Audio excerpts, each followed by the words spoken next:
Every thought creates an action that will create a consequence. There are a lot of things that are beyond our control.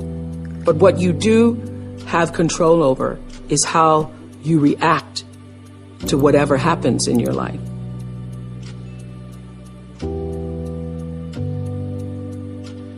I certainly consider myself to be a blessed person, but you know what the thing is? People don't even get this. The chances of coming out of Mississippi in 1954, let's paint that picture, will you? Mississippi, in the time I was born, was the most racist state in the United States. You don't want to be caught after dark if you're a black person in Mississippi. It had absolutely no regard for your humanity. Didn't even think you were human. The fact that I could be born at that time and now do what I do, am who I am, live where I live, is the most extraordinary story I can ever imagine. I don't know anything more extraordinary. Who I am was defined for me at a very early age. When I was 4 years old, I remember watching my grandmother boiling clothes. I was standing on the back porch, looking through the screen, and my grandmother was hanging clothes from the line. She had an apron around her waist, and inside the waist pocket were clothespins. We had no running water or electricity. So in order to wash your clothes, you had to wash them. And my grandmother did in a big boiling pot. She would boil them to boil the clothes clean. And as she would hang the clothes on the line and take the clothespins out of her pocket and then put a couple in her mouth, she turned to me and said, "Oprah Gail," talking through the clothespins in her mouth. "Oprah Gail," my middle name, "you better watch me now. 'Cause one day you're gonna have to learn how to do this for yourself." And a voice inside me, a feeling, I think of it now as a voice because it was so strong, said, "No, Grandmama, I won't." And I felt in that moment watching her that this will not be my life. My grandmother's dream for me, as was all of my relatives who were my caretakers, their dream for me was that I would be like them. My grandmother was a maid. My mother was a maid. All of my aunts were maids. And so they thought that that's what I would be. And my grandmother used to work for a family, a white family, and in taking care of their children and nurturing that family, she thought that they were good white folks.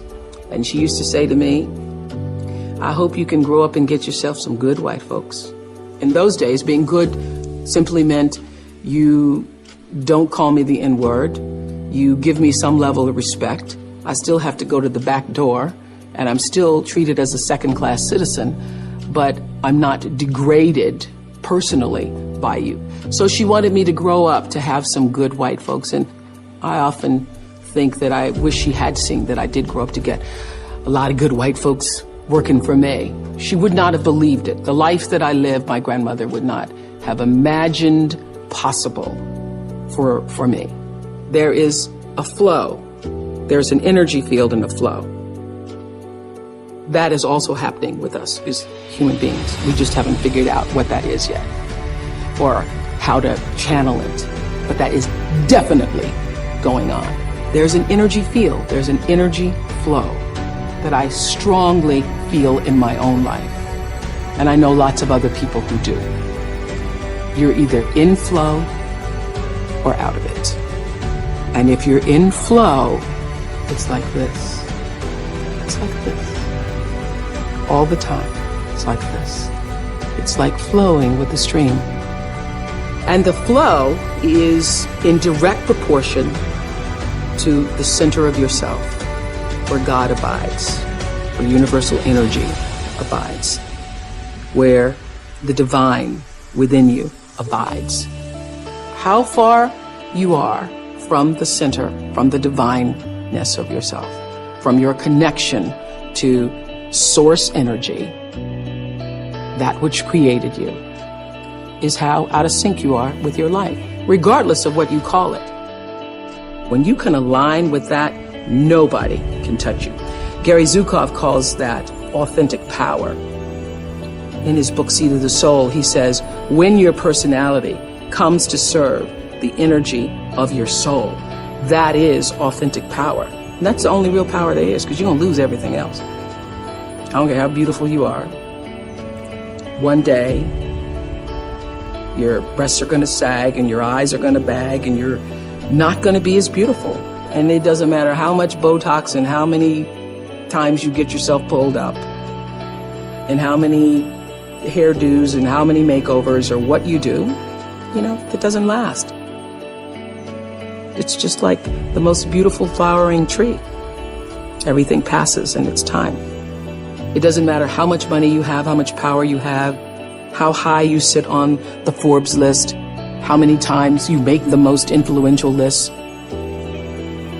All of that changes. All of that changes.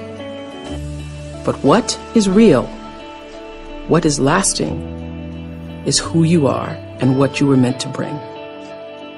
What is the gift you were meant to give? And nobody can take that away from you.